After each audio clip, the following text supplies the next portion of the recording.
এই পৃথিবীর আলো ছেড়ে অনন্তর পথে যাত্রা শিশু আসিয়ার। তার মৃত্যুর খবরে আহাজারিয়ার কান্নায় ভারী হয়ে উঠেছে মাগুরার শ্রীপুরের জারিয়া গ্রাম। বারবার মূর্ছা যাচ্ছেন তার বাবা। দ্রুত হত্যাকারীদের ফাঁসির দাবি স্বজনদের।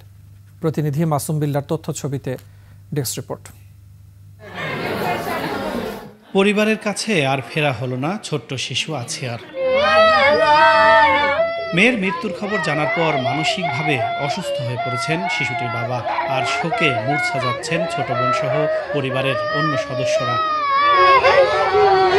শিশুটির মৃত্যুর খবরে তার বাড়িতে ভিড় করছেন এলাকাবাসী ও স্বজনরা। এত ছোট শিশুর সঙ্গে এমন পাশবিক ব্যবহারের ঘটনায় দোষীদের কঠোর শাস্তি চান তারা। মনির জাম্মা মৃত্যু সাত করেছে, এরাও ওইভাবে মৃত্যু সাত। ক্যামেরায় ওয়াও, স্টাইল দেখাও, Xenon X21 পারলে ঠেকাও। এদিকে ধর্ষণের ঘটনায় অপরাধীদের দৃষ্টান্তমূলক শাস্তি দাবি করে আজও শহরের ভায়ানা মোড়ে বিক্ষোভ অনুষ্ঠিত হয়।